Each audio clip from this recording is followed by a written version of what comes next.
It's sweater weather, y'all.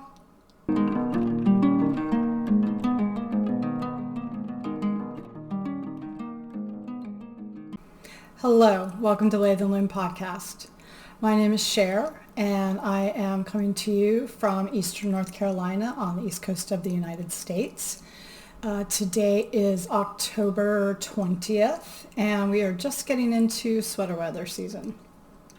I am trying a new camera setup that I think will make a little bit less burdensome to set up, but I'm not sure I'm looking in all the right places, so bear with me a little bit if that looks a little bit off or my camera angle changes. So I have a number of things to go over today. I do have no finished objects. I have a lot of works in progress, and I have a ton of knitting inspiration and some acquisitions to share with you. So it will say grab a beverage and a project, and let's go for it. The first project, well, actually, first object I have is, I'm going to put some video over this. I'm wearing my Comfort Fade Cardi, which is a pattern by Andrea Mowry. I knit this, should have pulled that up in my queue before I logged on here. This is one of my, I believe it was my first sweater knit. And I am looking down at an iPad for some extra notes for you. This is, yes, I finished this. I started it in October of 2021 and finished it in March of 2022. It's definitely a lot of knitting. You'll see if I'm scrolling the photos over, I think I would knit down a size now. I've learned a little bit to evolve my patterns to fit my upper bust rather than my lower bust. I used, Fru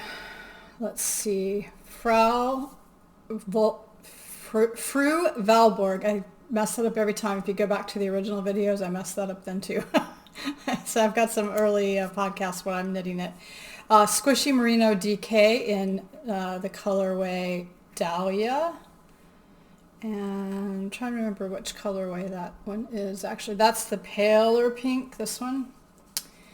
And then I've got Fru Valborg Squishy Merino DK Ramshackle. That's this bluey purple one. And Belize. No, that's the bluey purple one.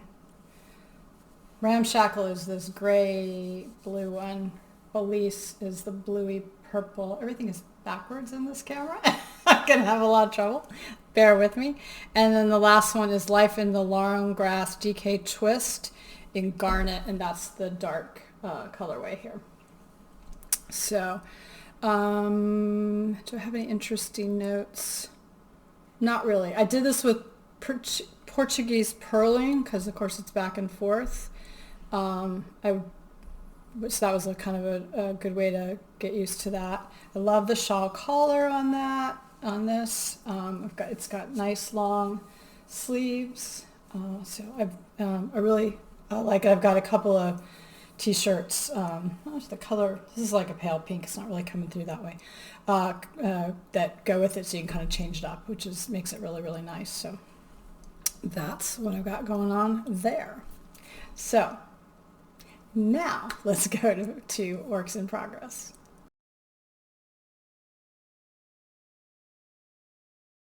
First work in progress I've got is the Traveler, and I'm doing the hoodie version. This is a pattern by Andrea Mowry.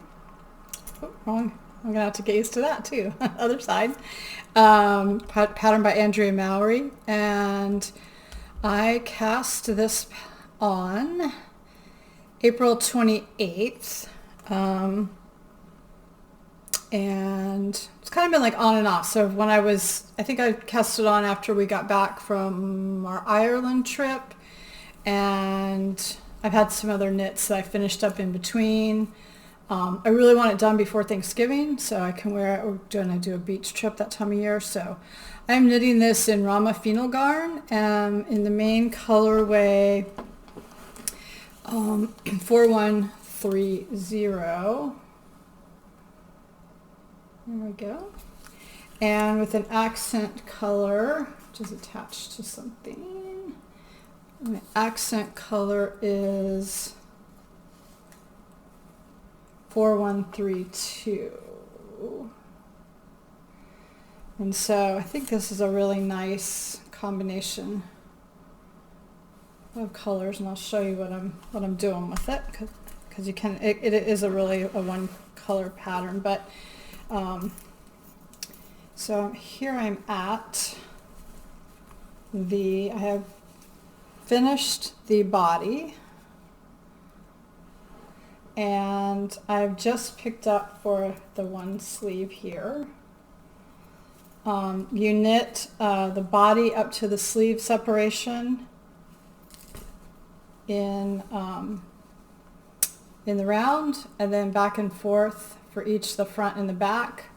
You're putting short row shaping in for the shoulders, and of course creating the neckline. This is really disconcerting. I apologize, y'all. I will get the hang of it eventually for here. And I did do this contrast color on the cast on. I think I talked about this in the last one. I had to redo this. It was a little too tight. I'm really happy that I redid it. It fits really well now. So sleeves and hood is all I have left on that. So I did do I'm going to do the I-cord I bought one of these I-cord tools by Size Inclusive Collective, I think. I bought it at a local yarn store in Raleigh.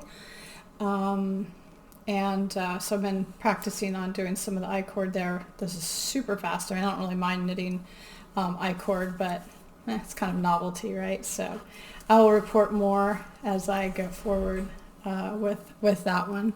I'm liking this project quite a lot. I did talk about it in the last episode, so I will refer you to that for a little more detail, and we'll and then of course I'll talk about it when I wrap it up. So the next project I have cast on is the Richmond Hill pullover. So there, got it. And I talked about this in the previous one too. It's a little bit of a saga. I had cast this on for a travel knit with the objective that it would afford me basic stockinette knitting for the body, and it has colorwork sleeves, so it seemed like that would be a really nice, I've got them tucked in because I'm working on the body, colorwork sleeves, so I thought that would give you, a nice balance in one project of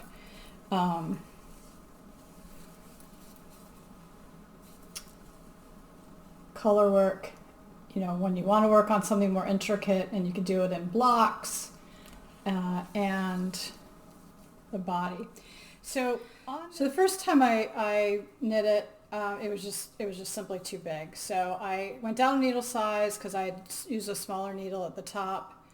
I have just tried it on a number of times as I've gone, trying to get the right gauge, which I'm now happy with. And then I've added some decreases, mainly across the back here.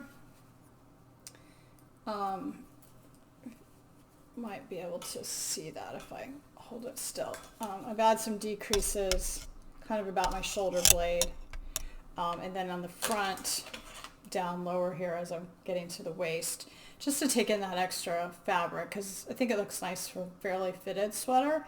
I will say I did go up to US 5, which is, I did not write down what that is. US 4 is 3.5 millimeters and US 5 is 3.75 millimeters.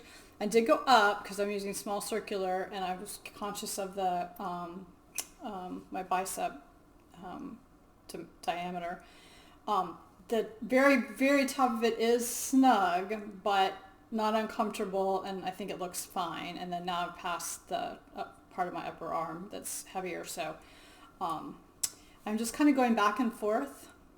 When I want a little color work, I do the sleeves, and when I want to just work in stockinette, I work on the body, and I'm finding that is just a really nice project for that type of knitting. So looking forward to getting this one off the needles pretty quickly. The sleeves go really quickly because obviously it's so small, and it's just that nice color work. I've figured out the yarn's very fuzzy, so it's very easy to catch like one little thread, so I have to kind of learning to work with that, but finding that is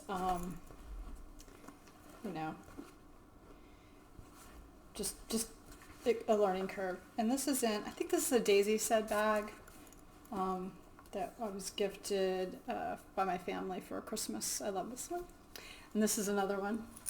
And I think these are both from Dances with Wool, RBA, Dances with Wool in Richmond, Virginia. So two of my favorite style, or one of my favorite style project bags, two of my favorite project bags.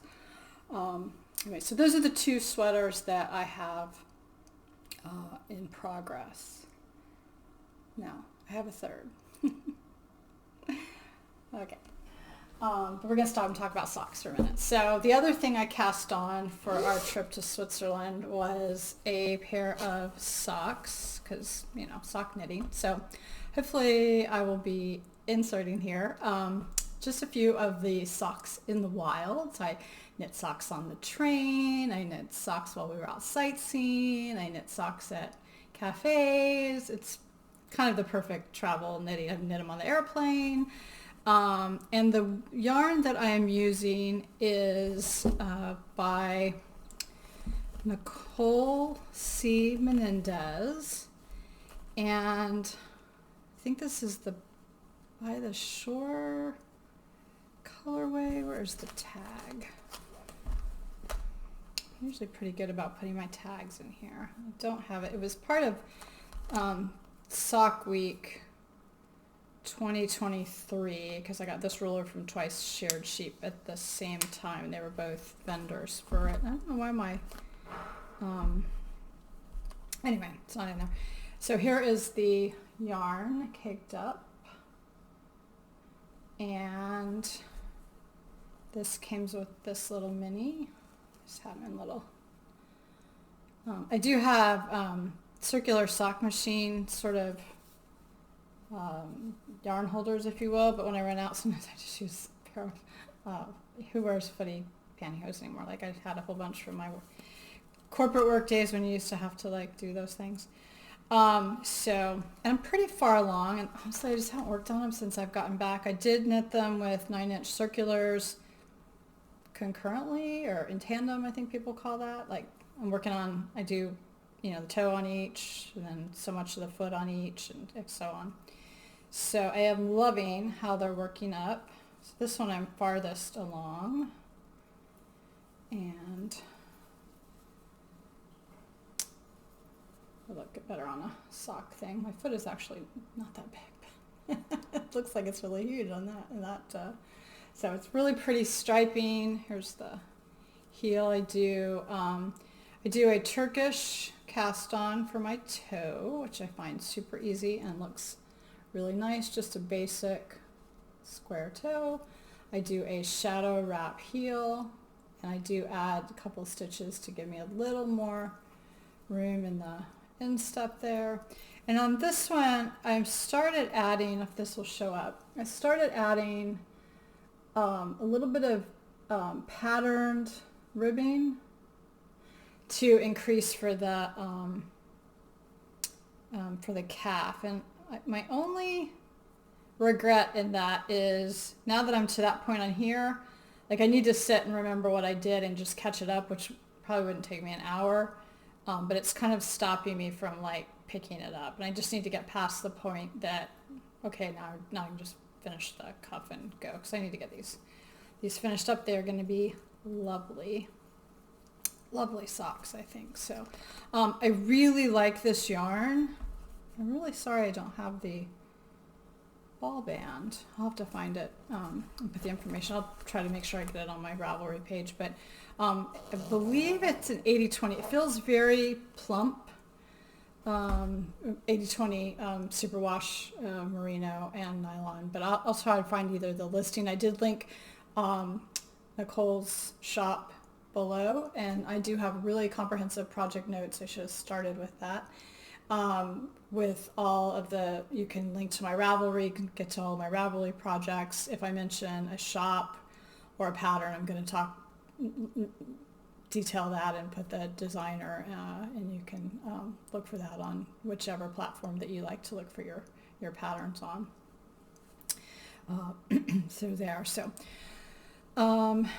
that is my travel socks. I actually was looking at that Nicole's Etsy site because I really liked the self-striping yarn. So she has a shop located in Germany, but I found the shipping very reasonable and very fast. So that was not any different really than if I had purchased from a dyer in the U.S. And I just really liked her colorways, and as I said, that sock yarn is very nice. My fourth whip that I'm going to talk about, I have others, but the last one I'm going to talk about today is a test knit for the red Panda sweater. This is by Swiss designer Asita Krebs, and she had posted, she was looking for a test knitter. She's running a test knit in both English and in German. I needed English test knitters. I think she still needs English test knitters. It just started and it's due November 26th. So it looked like a nice kind of fall transition sweater. It's got color work. It's pretty simple. I think you would call it a drop shoulder pattern. I think my color is not good on this. Actually, I've got some snapshots, but it's it does have sleeves, but it's got this color work here. And I'll pop a couple pictures in that she posted on her Instagram, and I'll link that below.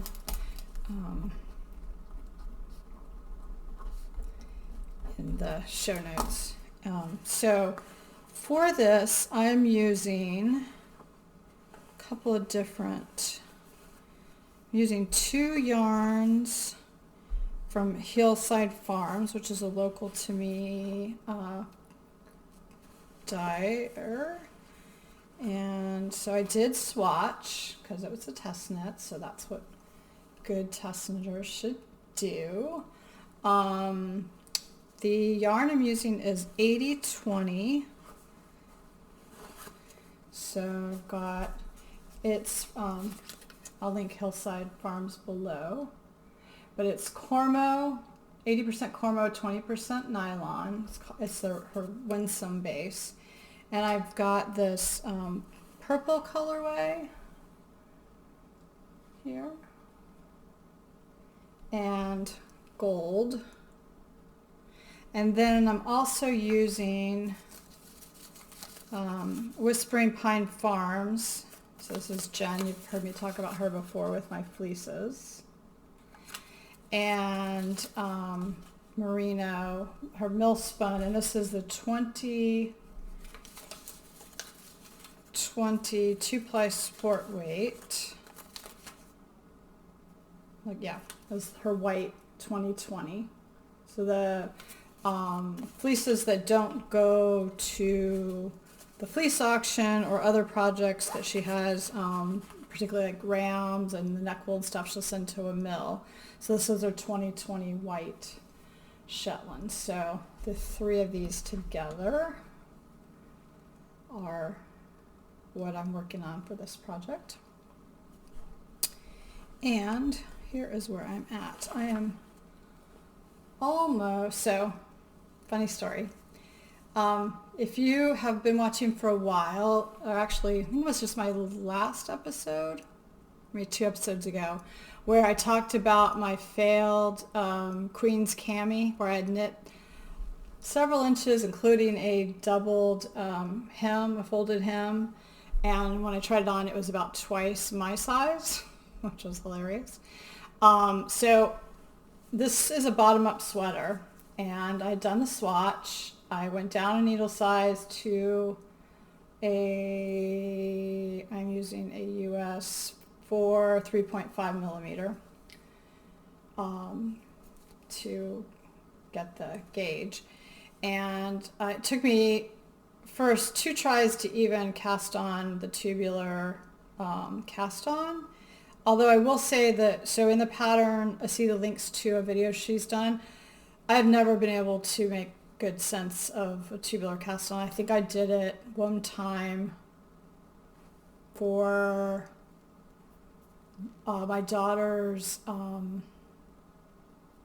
weekender, also an Andrea Mowry pattern, and I had to like literally sit with the video every stitch. For some reason, the way Asita presented that definitely just made a whole lot more sense to me. And lucky for me, or lucky for my skill building, unlucky for me, I had to do it 3 times. So so I decided to, because it's bottom up, I thought, okay, I'm at gauge, but I'm a little nervous about the hip line, so I'm going to go up 1 pattern size for the hem. So I'm going to cast on the next size up, and I cast on a ginormous number of stitches, and as I'm going along with tubular, and I ran out of yarn. You know, it's a long tail method, right? So I ran out of yarn. I gotta do it again. So I do it again. I ripped it out now. That was the yarn. This was the original cast on. I did the ribbing, 1.5 inches, put on a try-on tubing, held it up. Y'all, it's hard to imagine that it's like 2 pattern repeats in the of number of stitches. Yeah, it was so big. I'm like, okay, this.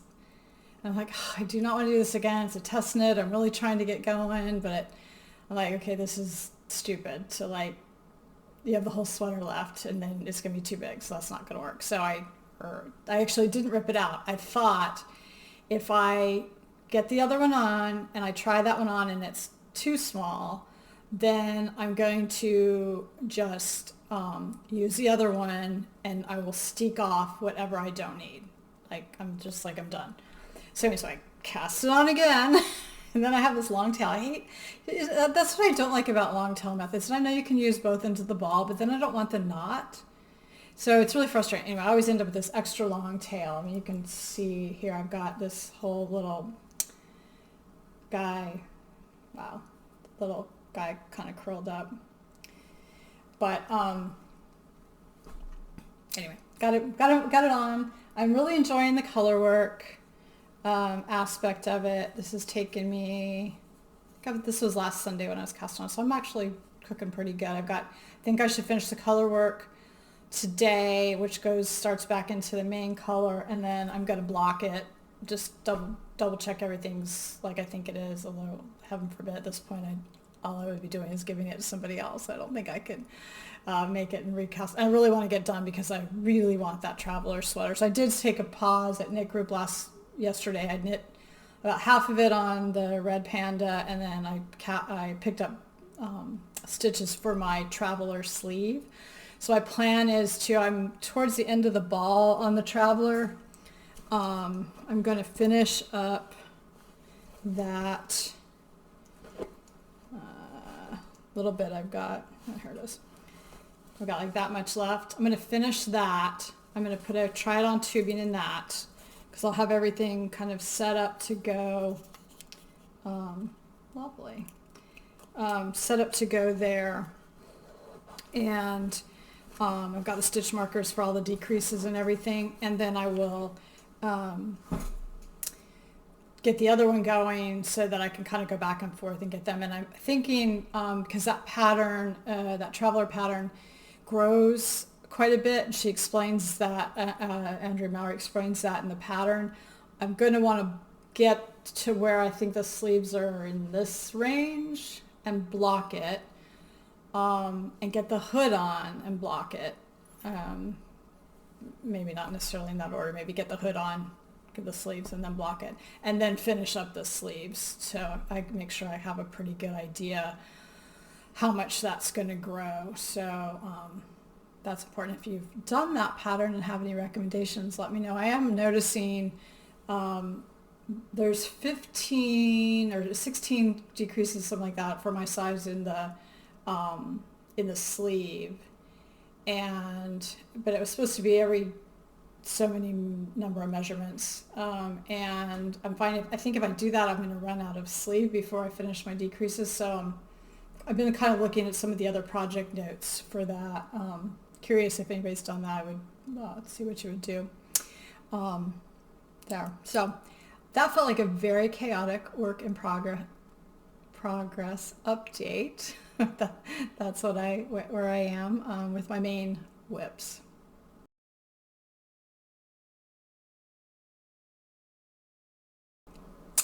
So I did a quick little marigold dye because as the garden was starting to get past its peak from the summer blooming, we had planted some tomatoes and basil and marigolds kind of as companion plants. So the marigolds help keep the insects away, and the basil and the tomatoes live harmoniously in the garden. I can't explain the science behind it, but it was a recommendation, and that's what we did, and actually got a very abundant crop of both, and it's a container garden. Wow, try to get some photos here. I don't know why that's so hard for me to. It's just completely backwards. I don't know. Anyway, so got a little video here of me harvesting some of those marigolds. Clipping some marigolds here, and my little bee guy. Oh, there he goes, back to the, I did leave a few for them. Quite busy. A couple of them out here. And I will insert some photos through the dye process. So you harvest the marigolds. I used the tops, put them into a kettle, doing a slow simmer to bring out the color of the marigold, and then I did let it sit overnight. I used some wool to dye for merino DK that I had purchased for some earlier dye experiments. I mortised that with alum, and I used the book Wild Color. I mortised it with alum and cream of tartar, which is a little different than I've done in the past. I've just used alum. But all that is in the the Wild Color book, which has been a really good resource for some botanicals. And then I simmered the yarn. Actually, I'm sorry, I said I did the marigolds overnight. I did not. I did that according to the book, which was, it's about 45 minutes of simmering. And I left the marigolds in, and then I added the mortised yarn that I'd done just that morning, and so this is all in one day, and then when I finished simmering the yarn, I did let it sit in there overnight, and I am so impressed with the color on this. I think it's just the most pretty yellow. I think that's about right, the way it's coming across right now. So really vibrant, and I'm not sure what I'm going to make with it. I don't know that it's actually really a good color on me, so it probably will be an accent with something that's a little more my color. But it was a fun experiment to one, harvest what was in the garden and get some fun yarn out of it. So Mr. Lathe and Loom actually was super helpful, helping me kind of gauge the temperature. I sort of learned with that avocado experiment that I did several, well, it's been a number of episodes ago. I let it get too hot, and that kind of caused it to go more brown than I wanted, so I tried to be really careful with the temperatures with a thermometer. So I'm now looking for a thermometer for my big dye pot that I use with the kind of turkey fryer setup, so I can do bigger quantity. But I thought this was really a fun experiment, so if you're just thinking about getting into some natural dyeing, highly recommend. I don't believe that book was very expensive. The methodology worked really, really nicely, and marigolds grow really quite well if you have a relatively, I mean, it's hot, ours is a very hot climate, but I think they grow pretty temperate as well, so definitely something to look forward to. So there's a little bit of dyeing inspiration for you. So when we were in Ireland, one of the things I had really hoped to do was to acquire some woolly mammoth fiber co yarn. And I did acquire some mill yarn in both at Cushendale's and at the Blarney Woolen Mill and at This Is Knit. And I'll talk about those. I've got some planned projects for some of that yarn. But I did not run across any woolly mammoth fiber co. So Emma Robinson, who is the dyer behind Woolly Mammoth, does natural dyeing. I have long coveted her yarn. And her last update, I was able to take advantage and get a few things. So I've got some projects planned that I'll talk about a little bit as I go through. And I, for some reason, feel very inclined to want to pair up this Irish dyed yarn and some Irish knitted patterns. So I'll talk about that a little bit as I go forward as well. So get into my queue here. But first I'll talk about the yarn. So the first thing I've been watching, was not new to her update, but she has a Zorbles and Blue Texel limited edition 4-ply that she still had. And she knit a Pip and Stalk Beret, which is a pattern by Ailbíona McLochlainn. I hope I'm pronouncing that correctly, who is an Irish designer, and you'll see I've got, I think, 4 Ailbíona patterns in my queue that I hopefully will do this winter. But I just absolutely loved the way that I think she actually knit a sweater out of it as well, Emma did. So it's just absolutely beautiful. And so it is 50% Zorbles and 50% Blue Texel, and source spun and made in the UK, and the fiber origin is Northern Ireland in the UK. So completely natural dye. So here is my caked up skein. I have 2 skeins of this, and I am planning see if I can do it. No. Again, Stock and Pip Beret by Ailbíona McLochlainn. And I'll put some photos in here. I just think this is going to be really, really pretty. So it is, a pattern is for Aran weight, but Emma talked about using, she used a BFL 4-ply. Hoping this will be all right. She said it's a very forgiving pattern, so I'll mess with it. If I have to hold a double, I did get 2 skeins, but I'm hoping to just use the one if possible. So I think that will be just a really fun knit there. And Ailbíona is a knitter designer, and from her profile it says, I'm a knitter designer and recovering academic based in County Donegal, Ireland. I learned to knit at a young age in the vernacular tradition. Much later in life, I was introduced to a world of written patterns and rivalry, and I am still reeling from it all. So she has a number of really lovely patterns, as I said, that I just feel for some reason that I want to match up my Irish wool with Irish patterns, with the exception of the pink fizz for Andrea Mowry, because I did buy the Ire yarn specifically for that pattern. So that's the first one. And then if you have been watching, if you watch the Woolly Mammoth Fiber Co.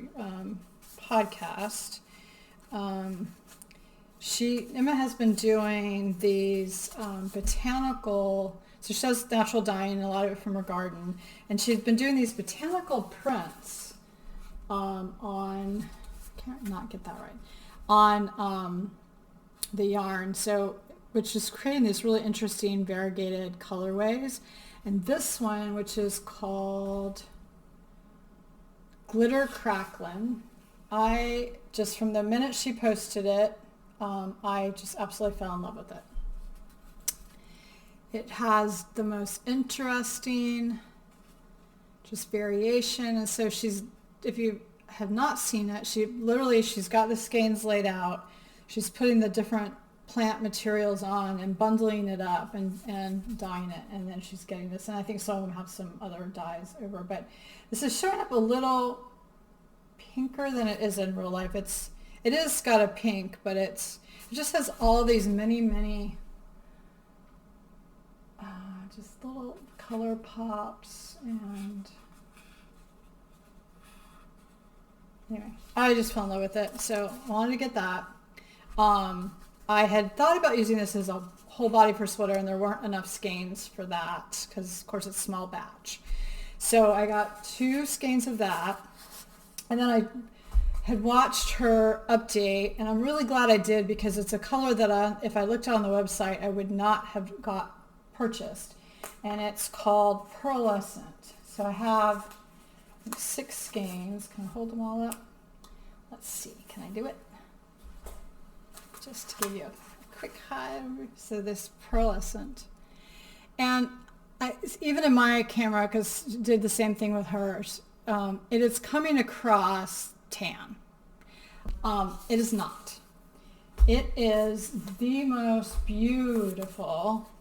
So if I'm looking at this one, either of these two, right? You just can't see it, but there you get a little bit. So it's like got this hints of like pink and not quite blue, not quite gray. It's just this little bit of variation, and it's so pretty. And I think with this together,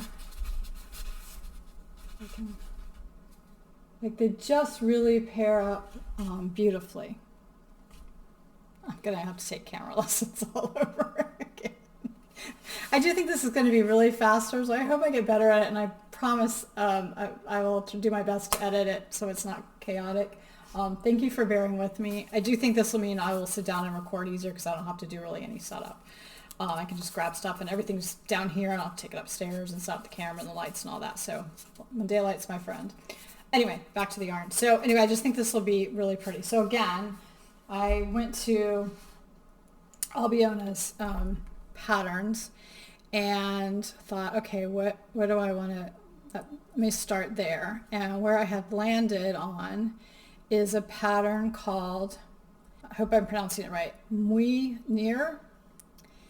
And so I've got listed here, and here's a picture of it. And so the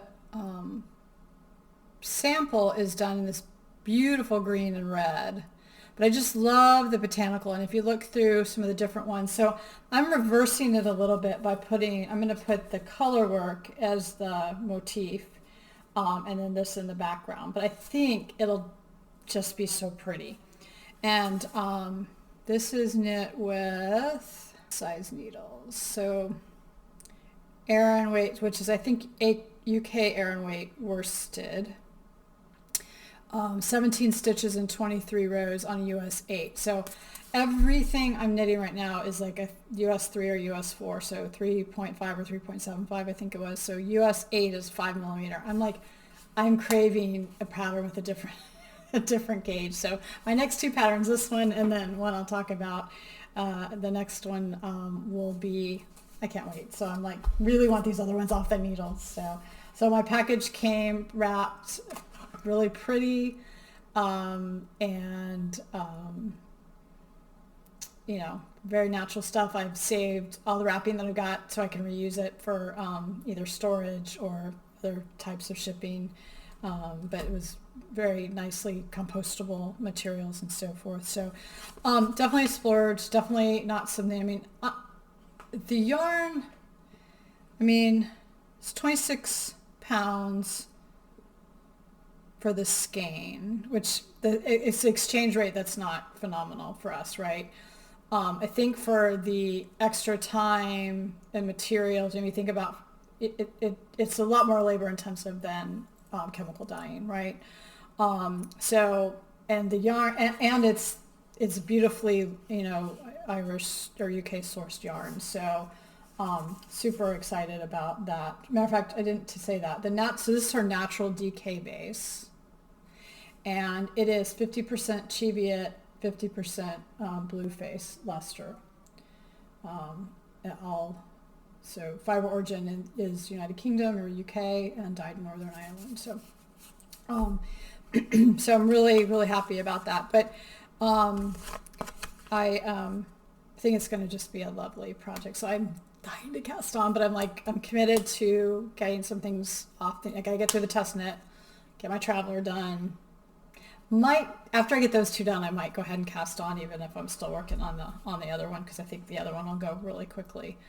Just switching off back and forth will be nice, just to have a different gauge project on the needles.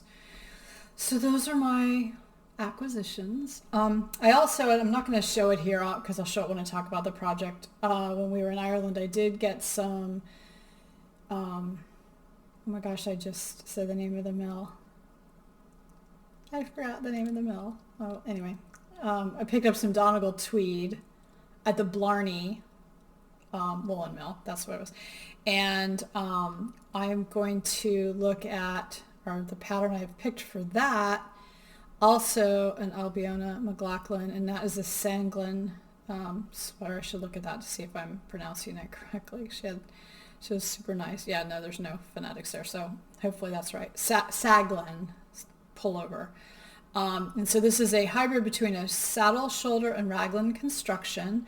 The Saglan pullover is a unisex pattern with hints at a military styling.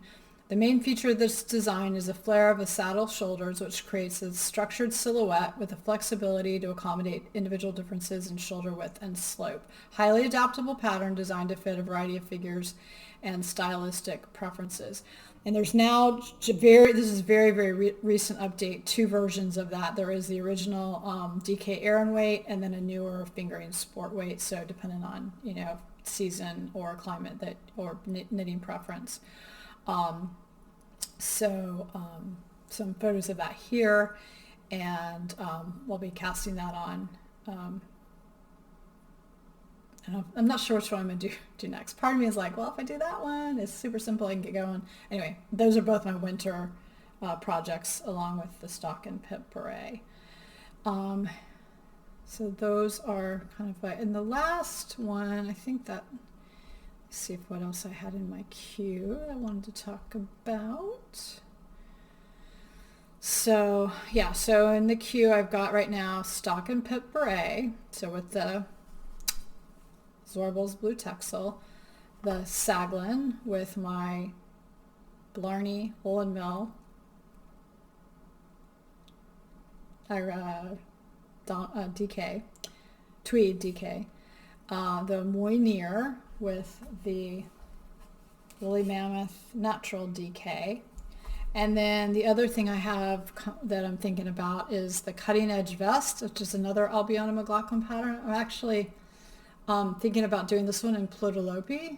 I've had some Plötulopi, and I'm just real interested in doing some slipovers this winter. So I would think that would knit up pretty nice and easily as well. And then for my husband, I have some Briggs and Little that I purchased maybe 2 years ago. No, last year I think. I purchased it about this Christmas last time. I did a big order. And I want to do the Old Fashioned by Maxim Sear for him. So we're looking at that. Also have the Dirty Caramel Sweater by Veronika Lindberg. Been looking at some yarns at Paper Crane Yarns for that. And then I kind of get into more spring stuff. So those are my winter queued patterns with pretty serious plans and yarns and such picked out. So believe that is all for today. Thanks so much for joining me. I hope this setup is not too crazy. Give me some feedback, and the audio and everything is good.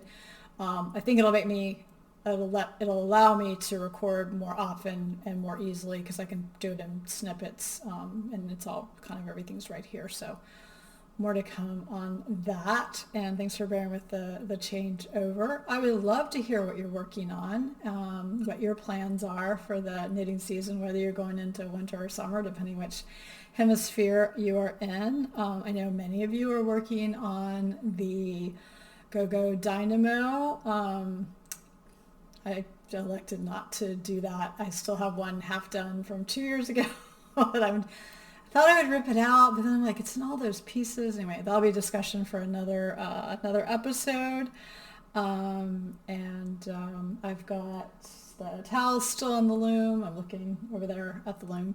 So I'd like to get that done. And I've started spinning some beautiful fiber. And of course, I'm processing a lot of fiber. So more to come on that in the weeks and months ahead. So I hope you're well, and happy knitting, spinning, dyeing, and weaving.